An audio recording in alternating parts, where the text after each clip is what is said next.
मिथुन राशि वाले बंधुओं, आप सभी का स्वागत है, हृदय से अभिनंदन है मिथुन राशि भिंड यूट्यूब चैनल में। तो मिथुन राशि वालों, जरा ध्यान से समझिए, क्योंकि अंतिम समय की अब तैयारी कर लो। आने वाला समय और काल आपके जीवन में बहुत बड़े क्रांतिकारी परिवर्तन लेकर आने वाला है। लेकिन इन सबसे कहीं अधिक महत्वपूर्ण, आज हम आपको जो विशेष ज्ञान देने जा रहे हैं, ऐसा ज्ञान आज तक आपको किसी ने ना तो दिया है और ना ही आगे कभी आपको कोई देने वाला है। यह ज्ञान शास्त्रों की गहराई से निकाला हुआ है और पूरे प्रमाणित संकेतों के साथ हम आपको यह ज्ञान देने वाले हैं। सबसे पहले हम आपको इसकी एक झलक दिखा देते हैं कि रामायण में स्पष्ट तौर पर यह वर्णन देखने को मिलता है कि जब रावण के पुत्र मेघनाद का जन्म होना था, तो उस समय रावण ने सभी ग्रह और नक्षत्रों को एक सीध में आने का आदेश दिया था। वह एक सीध कहाँ थी, कौन सी थी? तो ज्योतिष की यदि माने तो वह एक सीध थी 11वां घर। जी हाँ बंधुओं, कुंडली का 11वां घर आपके जीवन का सबसे महत्वपूर्ण घर होता है। आप इस संसार में जब जन्म लेकर आते हैं तो 11वां घर ही है जो आपको इस संसार में जीने का हक देता है, उपलब्धियां देता है। समाज में दुनिया भर के जो बड़े बड़े कॉन्टैक्ट होते हैं, अच्छे बुरे लोगों के साथ संबंध होते हैं, उनके बारे में आपको ज्ञान देता है, धन दौलत लेकर आता है और सबसे महत्वपूर्ण कि ईश्वर की कृपा, आशीर्वाद आप तक पहुंचने देता है। आप पूजा पाठ तो खूब कर लीजिए, लेकिन कई बार ऐसा होता है कि लाख पूजा पाठ करने के बाद, अनुष्ठान करने के बाद भी दैवीय कृपा जीवन में नहीं आ पाती है। तो निश्चित तौर पर कुंडली का 11वां घर दूषित है किसी न किसी प्रकार से। तो आज हम आपको आपकी कुंडली के 11वें घर के विषय में ऐसा अद्भुत ज्ञान देने वाले हैं जिससे आपका 11वां घर यानी 11th हाउस आपकी कुंडली का पूरी तरह से एक्टिवेट हो जाएगा। यदि आपके जीवन में लाख प्रयास करने के बाद कामयाबी नहीं आ पा रही है, मेहनत का फल नहीं मिल पा रहा है और आपको ऐसा लगता है जैसे कि आप जीवन में जो कुछ भी डिजर्व करते हैं, यानी कि जहां आप पहुंचने चाहते हैं वहां आप पहुंच नहीं पा रहे हैं, जैसे कोई विशेष बाधा है, कोई रुकावट है जो आपको आगे नहीं बढ़ने दे रही है, तो 100% आपकी कुंडली का 11वां घर किसी प्रकार से दूषित है।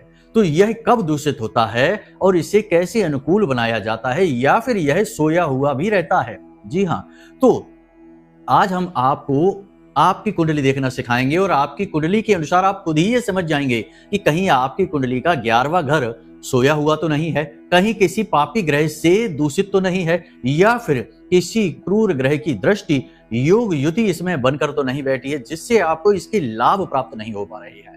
वरना बंधुओं, याद रखना कि प्रकृति का नियम है कि क्रिया के खिलाफ तो प्रतिक्रिया होती ही है।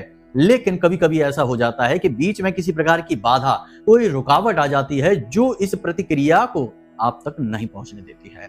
तो बस आज आप जो ज्ञान हासिल करने वाले हैं वह आपके जीवन की उस बाधा को समाप्त कर देगा और फिर आपके जो पुराने संचित कर्म हैं, यानी कि आपने जो पुराने समय काल में मेहनत की है, उसका भी जो फल संचित हुआ है, क्योंकि फल तो संचित होगा ही।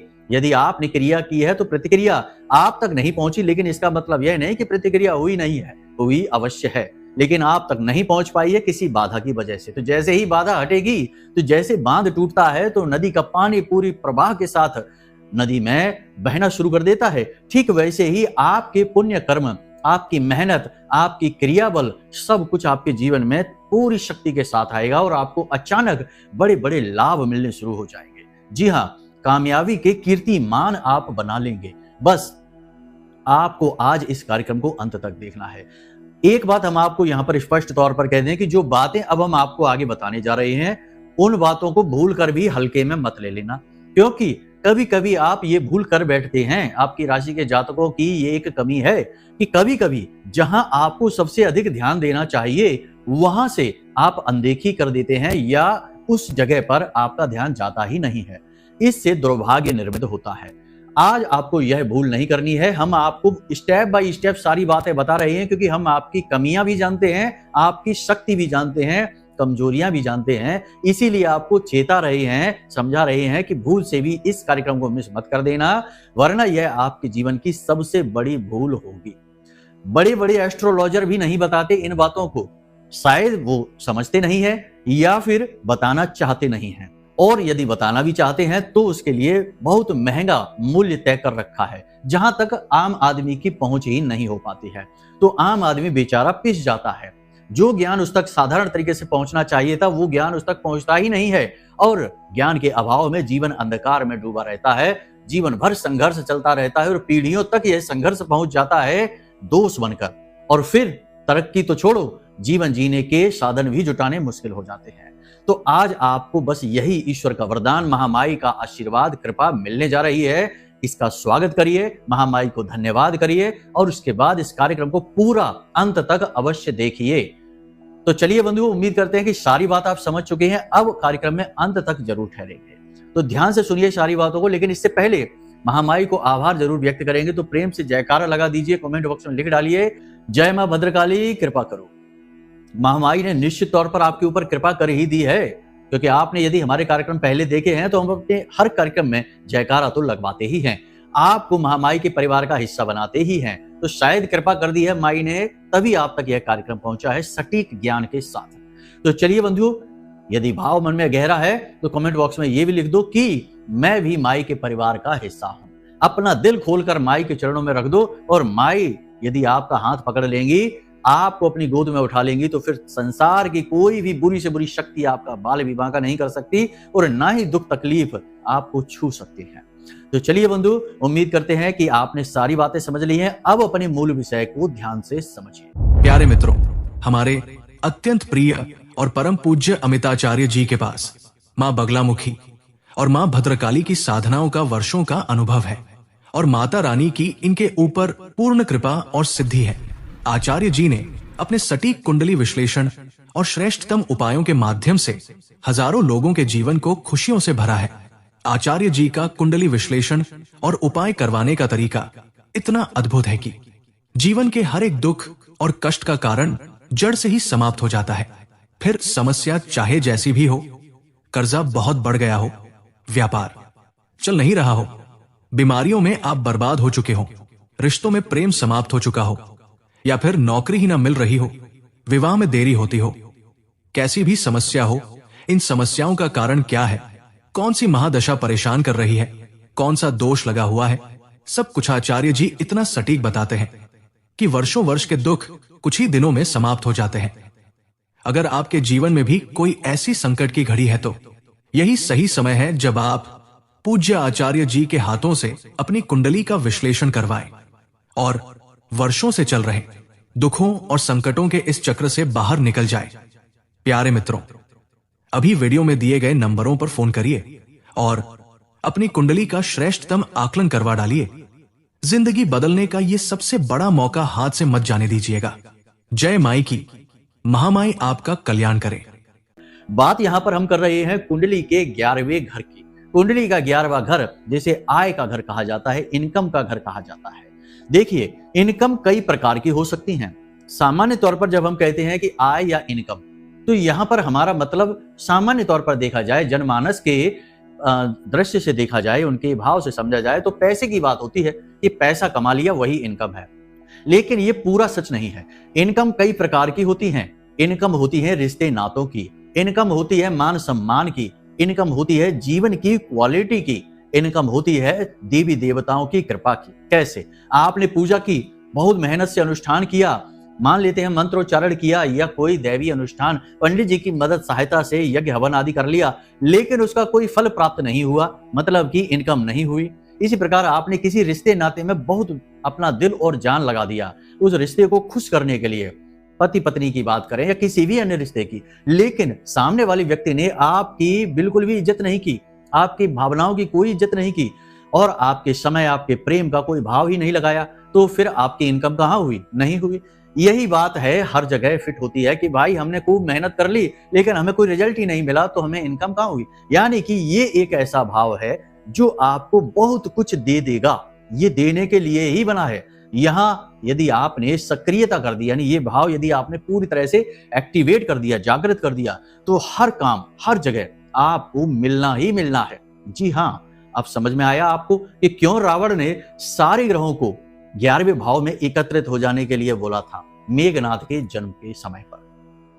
तो ये भाव बहुत महत्वपूर्ण होता है। लोग इसके बारे में इतना बात ही नहीं करते हैं, समझते नहीं हैं, लेकिन कुंडली के कुछ भाव ऐसे होते हैं जिन पर बात बहुत गहराई से की जानी चाहिए। तो आज बस इसी विषय को उठा रहे हैं, अब ध्यान से समझिए। आप अपनी कुंडली खोलकर देखिए, किसी मोबाइल ऐप से निकाल लीजिए या आपके पास रखी हो निकाली हुई, तो उसे उठाइए और उसका लग्न चार्ट देखिए। लग्न चार्ट यानी पहला चार्ट जो कुंडली का होता है उसे आप देखिए। लग्न चार्ट में 11वां घर जो है कुंडली का, गिनती करिए पहले से 1 2 3 4 5 ऐसे करके 11वां घर जो आपकी कुंडली का है उसे देखिए, उस घर में कौन सा ग्रह बैठा हुआ है। यदि उस घर में यानी 11वें हाउस में कोई भी ग्रह नहीं बैठा हुआ है तो ऐसी स्थिति में ज्योतिष में कहा जाता है कि जब किसी भाव में कोई ग्रह नहीं होता तो वह जो भाव होता है वह सोया हुआ होता है। जी हाँ, बहुत से भाव कुंडली में खाली होते ही हैं, सबकी कुंडली में होते ही हैं। तो भाव यदि खाली है तो समझ लीजिए कि वो भाव ही सोया हुआ है। अब उस भाव से आपको कोई फल प्राप्त नहीं होगा। अब जब फल ही प्राप्त नहीं होगा तो फिर लाख मेहनत करिए, प्रयास करिए, फल कैसे प्राप्त हो जाएगा। तो सबसे पहला काम है कि उस भाव को जगाना है। उस भाव को कैसे जगाएंगे, ये सबसे बड़ा प्रश्न उठता है, क्योंकि सवाल एक के बाद एक आएंगे। क्रमबद्ध तरीके से आएंगे तब तो सूचना पूरी तरह से पहुंचेगी, तब तो आप उसे अपने जीवन में क्रियान्वित करेंगे। तो अब इस भाव को जगाएं कैसे, अगर ये स्थिति है तो अब आपको फिर से इस भाव को देखना है। इस भाव में एक नंबर जरूर लिखा होगा, नंबर तो 100% लिखा होगा। तो यदि कोई नंबर लिखा है, मान लेते हैं कि नंबर 2 लिखा हुआ है, तो इस भाव का स्वामी हुआ शुक्र, ठीक है। और यदि जैसे काल पुरुष कुंडली देखेंगे उसकी एक बात अलग है, उसे हम अभी थोड़ी देर में बताएंगे, लेकिन मान लेते हैं कि इसमें 5 नंबर लिखा हुआ है तो इसका स्वामी हुआ सूर्य। इसी प्रकार जो भी नंबर लिखा हुआ है वो राशि है और उस राशि का स्वामी ही इस भाव का स्वामी है। अब आपको उस राशि के स्वामी यानी भाव के स्वामी से, जैसे मान लिया कि इसमें 2 नंबर लिखा है तो वृष राशि है और वृष राशि का स्वामी शुक्र है, तो शुक्र से जुड़े उपाय आपको करने हैं।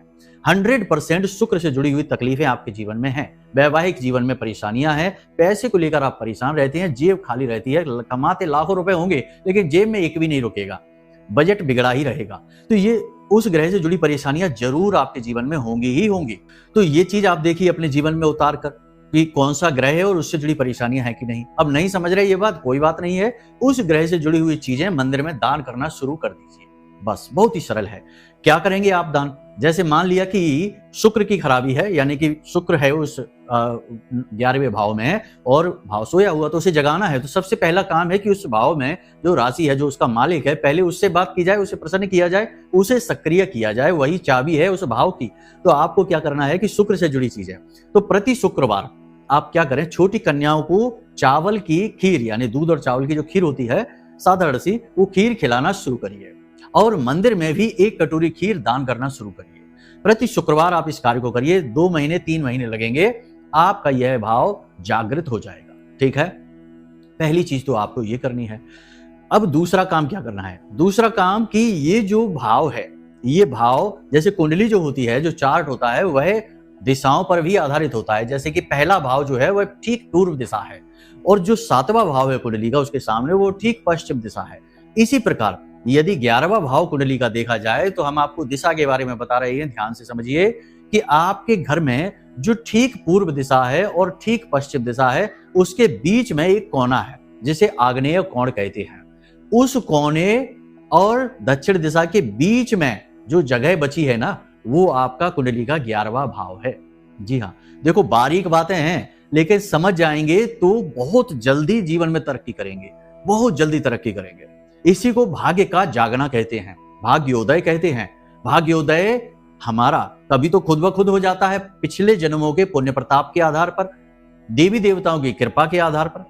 लेकिन यदि नहीं हो पा रहा है तो ज्योतिष हमें यह आज्ञा देता है कि हम अपना भाग्योदय स्वयं कर सकें, बशर्ते कि हमें ज्ञान तो होना ही चाहिए, क्योंकि ज्ञान ही तो चाबी है। बिना ज्ञान के तो केवल अंधकार है, तो ज्ञान ही तो हम आपको दे रहे हैं। तो चीजें बारीक हो सकती हैं, बार बार सुन लीजिए। आपको हमने बताया कि कुंडली का 11वां जो घर है, जो भाव है, वह आपके घर में कौन सी दिशा में है। आप अपने घर को देखिए, ठीक पूर्व दिशा और दक्षिण दिशा के बीच में जो कोना बनता है, उस कोने से दक्षिण दिशा के बीच की जो जगह है ना, वो पूरा का पूरा आपका 11वां घर है कुंडली का। ठीक है, इतना आपने समझ लिया। अब आपको यहां पर कुछ क्रियाएं करनी है जिससे ये जो भाव आपने जगाया है, अब इस भाव का लाभ मिलना शुरू होगा।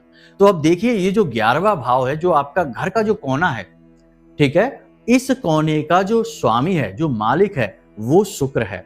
ठीक है, और मंगल भी, क्योंकि ये आग्नेय कोण है, फायर का कोना है, तो मंगल अग्नि का कारक है, तो कुछ हद तक मंगल का भी प्रभाव रहता है। देवता इसके गणेश जी हैं और इसका जो स्वामी है वो शुक्र है, हमने आपको बता ही दिया। तो अब आपको यहां पर एक क्रिया करनी है, बहुत छोटी सी, शुक्र स्थापित करना है। कैसे करेंगे, ध्यान से समझ लेना, बहुत जरूरी बात है। आपने इसे कर लिया, सिर्फ 1 हफ्ते के अंदर अंदर चमत्कार खुद नोटिस करेंगे। आप हमें खुद फोन करके कहेंगे, मैसेज करके कहेंगे कि गुरुजी धन्यवाद, आपने बहुत अच्छी बात बता दी, जीवन बदल गया। जी हाँ, तो ध्यान से सुनना, आपको क्या करना है। मिट्टी का एक गमला लेना है, मिट्टी का गमला, ठीक है, ध्यान से समझना। मिट्टी का जो गमला है वह पकी हुई मिट्टी होती है, वह मंगल होता है। ठीक है, उसमें आपने कच्ची मिट्टी भरनी है, अभी नहीं भरनी, उससे पहले भी कुछ करना है। एक लाल रंग का कपड़ा लेना है आपको, उस लाल रंग के कपड़े में आपको कुछ सिक्के डालने हैं। ठीक है, लाल रंग के कपड़े में कुछ सिक्के डालने हैं, 1 इलायची डालनी है, 2 लौंग डालनी है और 1 सुपारी रखनी है। ठीक है, उसके बाद उसकी पोटली बना लो, लाल रंग के धागे से, गांठ नहीं लगाना है, सिर्फ पोटली बनानी है, धागा लपेटना है। ठीक है, अब आपने क्या करना है कि उस गमले में बिल्कुल तली में, गमले की बिल्कुल तली में ये पोटली रख देनी है सीधी करके। उसके ऊपर आपको मिट्टी डालनी है। ठीक है, मिट्टी आपने डाली, समझ में आ रहा है सब कुछ आपको ठीक तरीके से कि आपको उसमें मिट्टी डालनी है। ठीक है, वो पोटली जो है वो मिट्टी से ढक गई है। गमला बड़ा सा ले लो, कोई दिक्कत नहीं है, कितना भी बड़ा हो जाए, आकार से कोई फर्क नहीं पड़ेगा। अब आपने उसमें मिट्टी भर ली है, अब आपको उसके ऊपर पौधा लगाना है। जी हाँ, पौधा क्या है, पौधा है मनी प्लांट का पौधा। मनी प्लांट क्यों कहते हैं इसको, मनी प्लांट मतलब पैसे का, धन का पौधा है। ये सबके यहां लगे रहते हैं, ये पौधे तरह तरह के पौधे लगाते हैं। मनी प्लांट तो लगभग ज्यादातर लोग लगा ही लेते हैं, लेकिन दिशा का ज्ञान नहीं है, उल्टी सीधी दिशा में लगा लिया तो बर्बादी। मनी लाने वाला जो काम है वो मनी जाने वाला, यानी पैसा देने वाला काम भी बन सकता है, भूल से, गलती से, तो भूल नहीं करनी है। तो आपको मनी प्लांट का पौधा यहां लगा देना है। अब आपने क्या किया है, आप समझिए ज्योतिष क्या कह रहा है। आपने गमला रखा जो पकी हुई मिट्टी था, जो कि मंगल था, फिर आपने उसमें कच्ची मिट्टी डाली जो कि शुक्र था। आपने अंदर दैवी शक्ति मां लक्ष्मी को स्थापित कर दिया है, और शुक्र जो है वह माता लक्ष्मी का प्रतीक है, याद रखना। अब आपने शुक्र को स्थापित करना है, वहां पे मिट्टी से स्थापित कर दिया। माता लक्ष्मी को जागृत करना है, वहां पे आपने सिक्के डाले उसमें, और आपने इलायची डाली, सुपारी डाली और 1 लौंग का जोड़ा डाला। ये सारी सामग्री बुध और शुक्र से जुड़ी हुई है। बुध को भगवान नारायण और शुक्र को माता लक्ष्मी का स्वरूप माना जाता है। ठीक है, तो आपने ये सारी चीजें व्यवस्थित कर दी, यानी अपने ग्रह नक्षत्रों को पूरी तरह से आपने यहाँ पर सक्रिय कर दिया है। अब आपने मनी प्लांट का एक पौधा लगा दिया यहाँ पर। ठीक है, मनी प्लांट का पौधा लगाने के बाद, हाँ, एक चीज आपको याद रखनी है, एक चीज और बहुत ही महत्वपूर्ण है, इसे आप ध्यान से समझ लीजिए। यदि आपकी कुंडली में, अपनी कुंडली को एक बार फिर से देखो, यदि आपकी कुंडली में 3, 8, 9 और 12, 3, 8, 9, 12 इन भावों में बुध है, बुध बैठा हुआ है, किसी के भी साथ बैठा हो, किसी भी स्थिति में हो, बुध बैठा हुआ है, तो आपको मनी प्लांट का पौधा नहीं लगाना है। ठीक है, मनी प्लांट का पौधा नहीं लगाना है, केवल मिट्टी डालकर गमले को यूं ही रख देना है, कोई पौधा नहीं लगाना है। ठीक है, जब इन भावों में बुध बैठे रहते हैं तो आपके घर में कोई हरा भरा पौधा होना ही नहीं चाहिए, किसी हालत में नहीं होना चाहिए। अब आप देख लेना कि आपके घर की क्या स्थिति है। ठीक है, तो आपने समझ लिया। अब जिनका ये जो बुध का ये कॉम्बिनेशन नहीं है, वो लोग मनी प्लांट का पौधा लगा लेंगे। आपको अब क्या करना है कि प्रतिदिन सुबह के समय यहां पर एक दीपक जला देना है, इस गमले के पास रख देना है। अग्नि तत्व है, अग्नि तत्व का ये कोना है, यहां पर आपने दीपक जला दिया है। अग्नि से चीजें एक्टिवेट होती हैं। अग्नि क्या है, ऊर्जा का शुद्ध स्वरूप है, तो अग्नि से चीजें एक्टिवेट होनी शुरू होती हैं। देखो, पूजा पाठ भी जब हम करते हैं तो दीपक जलाए बिना पूजा नहीं होती है, हवन के बिना हमारी आहुतियां पूर्ण नहीं होती है। अग्नि जलती है हवन में, तभी तो आहुति होती है। यानी कि किसी भी प्रकार की क्रिया को अनुकूल बनाने के लिए दीपक बेहद जरूरी है। तो आपको प्रतिदिन सुबह के समय यहाँ एक दीपक जला देना है। अगर कभी कभी भूल भी जाते हैं तो कोई परेशानी नहीं है, घर का कोई भी सदस्य जला सकता है, जरूरी नहीं, बाध्यता नहीं कि आप ही जलाएं। कोई भी जला सकता है, महिलाएं भी जला सकती हैं, बच्चे भी जला सकते हैं, बुजुर्ग भी जला सकते हैं, कोई भी वहां पर नहा धो के स्नान करके पवित्र होने के बाद दीपक रखते हैं। ये सावधानी है।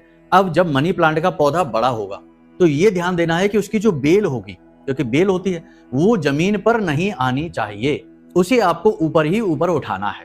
ठीक है, ऊपर चढ़ेगी वो जैसे जैसे, वैसे वैसे आपकी तरक्की होगी, सौभाग्य खुलेगा, भाग्योदय होगा। ठीक है, तो ये सारी क्रियाएं आपने समझ ली हैं, इनसे आपका 11वां भाव कुंडली का एक्टिवेट हो जाएगा। अब कुछ जो जरूरी बातें हैं, 4-5 बातें और हैं, इन्हें भी आप समझ लो, ये भी जरूरी है। क्योंकि याद रखना कि देखो, कोई भी भाव है, कोई भी ग्रह है, किसी भी प्रकार की योग युति है, वो आपके व्यवहारिक जीवन से जुड़ी हुई है। ठीक है, अब आपने यदि व्यवहारिक जीवन में अपनी जीवन शैली में कुछ परिवर्तन नहीं किए तो केवल उपाय से आधा काम होगा, आधा काम कर्म से होता है। तो कर्म के बारे में भी ध्यान से समझ लो कि क्या करना है। सबसे बड़ी बात कि आपको अपनी वाणी बहुत मधुर रखनी है। ठीक है, बुध से शुक्र जुड़ा है और शुक्र से तमाम सुख वैभव जुड़े हुए हैं। वाणी में इतनी शक्ति है कि वह बिगड़ी बात को बना सकती है और बनी हुई बात को बिगाड़ भी सकती है। बुध की यह ताकत है। लाल किताब में बुध को सबसे ताकतवर ग्रह कहा गया है, क्योंकि ये बहुत कुछ कर सकता है जीवन में। तो यहीं से आप समझिए, तो आपको अपनी वाणी बहुत मधुर रखनी है। गुस्सा आ भी जाए तब भी अनाप शनाप नहीं बोलना है, नकारात्मक नहीं बोलना है, गाली गलौज तो भूल कर भी नहीं करना है। ठीक है, इतना सा आपको करना है। इसी के साथ साथ लोगों के साथ, जितने भी लोगों के साथ आपके संपर्क हैं, उन लोगों के साथ अपने संपर्क मधुर रखने की कोशिश करनी है। यानी आपको अपना कर्म खराब नहीं करना है, अपनी तरफ से कुछ भी बुराई नहीं करनी है। सामने वाला व्यक्ति यदि कुटिल है, सातिर है, चालाकी दिखाता है, वह उसका कर्म है। अपना कर्म वह बिगाड़ रहा है, लेकिन आपको अपना कर्म नहीं बिगाड़ना है। आपको अपना काम ईमानदारी से करना है, गलत ना उसके लिए सोचना है, ना ही गलत उसके लिए करना है। मतलब कि आपको नैतिकता के नियमों का पालन करना है। जो भला बुरा वह करेगा वह खुद भुगतेगा। ठीक है, तो ये आपको सोच रखनी है। यानी कि जिसके भी साथ आपका संपर्क है वहां आपको मीठी बोली बोलनी है और अपनी तरफ से अच्छा ही करने की कोशिश करना है। ये आपको स्वभाव अपना बनाना है। इसी के साथ साथ धार्मिक स्थलों पर जाना और वहां दान पुण्य करना बहुत आवश्यक है। ये क्रियाएं आप करेंगे। मंदिर में जाइए जब भी, तो वैसे तो प्रसाद वगैरह लेकर जाते ही हैं, लेकिन दान पात्र में भी कुछ ना कुछ अवश्य डालिए। 10 रुपए, 5 रुपए, जैसी आपकी क्षमता वैसा डालिए, लेकिन कुछ ना कुछ अंश दान अवश्य करिए। क्योंकि देखो, धन तो सभी कमाते ही हैं और हमारा अध्यात्म, हमारा धर्म यह कहता है कि कमाई का दशांश दान करना चाहिए। और दान धर्म के साथ हो तो वह दान श्रेष्ठ होता है, जीवन उपयोगी होता है, हमारे पुण्य कर्म को बढ़ाता है। तो आपको यह करना है कि जब भी मंदिर जाएं तो थोड़ा सा, कुछ भी छोटा मोटा ही अंशदान दान पात्र में अवश्य डाल दें। ये क्रिया आपको जरूर करनी है। बस इन क्रियाओं को आप करिए। और जिस भी देवी देवता में आपकी आस्था है, उन देवी देवताओं के लिए विशेष भाव रखिए। किसी का निरादर नहीं, पुरखे पूर्वजों का निरादर नहीं करना है, बड़ों का अपमान नहीं करना, महिलाओं का अपमान नहीं करना है। और सबसे बड़ी बात कि नकारात्मक चीजों का प्रयोग नहीं करना, जुआ, शराब, सट्टेबाजी और शॉर्टकट से अमीर बनने के तरीके, जैसे कि सट्टेबाजी, तमाम गेमिंग ऐप हैं, बाजार में पता नहीं क्या क्या चलता है मोबाइल में, तो ये गेमिंग ऐप वगैरह है, शेयर मार्केट है और पता नहीं जाने कौन कौन से तरीके हैं जिनसे जल्दी से अमीर बन जाते हैं लोग। तो ये जल्दी से अमीर बनने वाली चीज ही बिल्कुल बेकार है, बिल्कुल खराब है। कुछ भी ऐसे नहीं होता है। धन लक्ष्मी जल्दी से कभी नहीं आती। धन लक्ष्मी यानी कि महामाई आपके पास, आपके जीवन में आने से पहले, आपके ऊपर अपनी कृपा बरसाने से पहले आपको बहुत मजबूत बनाती हैं, आपको बिल्कुल असाधारण बना देती हैं, आपकी सहन शक्ति बढ़ाती हैं। तब तो आप उनकी कृपा को संभाल पाएंगे, वरना तो एक हाथ से धन आएगा और दूसरी हाथ से निकल जाएगा, संभाल ही नहीं पाएंगे। तो ये जो आपका संघर्ष है, इसे आप अपनी तैयारी मानकर चलिए कि महामाई की कृपा आने वाली है। ठीक है, तो बस ये चीजें हैं। शॉर्टकट के चक्कर में आपको भूल कर भी नहीं पड़ना है और अपने ग्रह नक्षत्रों को अच्छी तरह से समझना है। अब यहां तक जो हमने आपको सारी बातें बताई हैं, अगर ये बातें आपको समझ में कम आ रही हैं, पूरी तरह से नहीं आ पा रही हैं, तो आप अपनी कुंडली का विश्लेषण भी करा सकते हैं। देखिए, एक बात आपको हम बता दें यहाँ पर कि हम तो करते ही हैं, बहुत सारी कुंडलियों का विश्लेषण करते ही रहते हैं, रोज का काम है। तो हम अक्सर ये देखते हैं कि जब लोग मुसीबत में फंस जाते हैं, बुरी तरह से फंस जाते हैं, चारों तरफ से जकड़ जाते हैं, कोई मार्ग ही नहीं दिखाई दे रहा होता है, उस समय लोग अपनी कुंडली दिखा रहे होते हैं। लेकिन अब क्या हो सकता है, जब आप फंस ही गए पूरी तरह से दलदल में, तो अब हो भी क्या सकता है।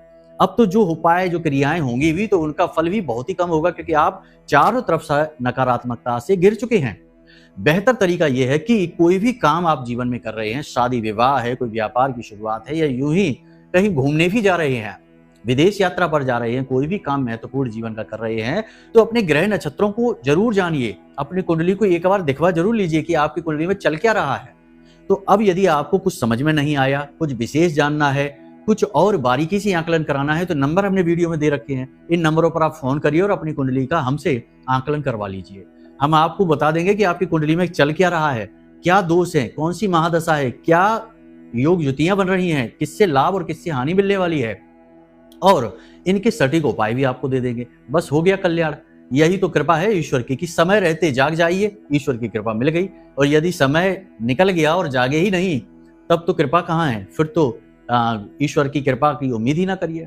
याद रखना कि कहावत कही जाती है कि भगवान भी उसकी मदद करते हैं जो अपनी मदद स्वयं करना जानता है। यानी कि क्रियाशील व्यक्ति के साथ ही भगवान होते हैं, कर्मवीर का साथ देते हैं भगवान। ठीक है, तो यहां तक सारी बातें आपने समझ ली हैं। अब कोई मन में प्रश्न उठे तो कोई बात नहीं है, वीडियो में नंबर है, फोन करिए, जानकारी प्राप्त करिए। तो उम्मीद करते हैं कि सारी बातें आपने समझ ली हैं। अब कार्यक्रम को यहीं पर विराम देते हैं। बस उम्मीद यही करते हैं कि हमेशा हंसना है, मुस्कुराना है और सकारात्मक रहना है। भूल से भी नकारात्मक शब्द मुंह से निकालना नहीं है। ठीक है, और ईश्वर को धन्यवाद अवश्य देना है। जो भी कुछ आपके पास है, छोटी से छोटी चीज भी, उसके लिए धन्यवाद भगवान को अवश्य देना है। तो प्रेम से बोलिए जय माई की। हमारे प्रिय और परम पूज्य आचार्य जी ने अपनी साधनाओं के अनुभवों पर आधारित शक्तिशाली उपाय और क्रियाओं के माध्यम से हजारों लोगों के जीवन को पूरी तरह से बदला है। आचार्य जी के द्वारा बताया गया हर एक उपाय इतना सटीक और कारगर होता है कि जो भी इसे पूरे भाव के साथ कर लेता है, उसे साक्षात महामाई की कृपा और आशीर्वाद प्राप्त हो जाती है। इसलिए निसंकोच इन उपायों को पूरे भाव के साथ करिए, आपका कल्याण होगा। जय माई की।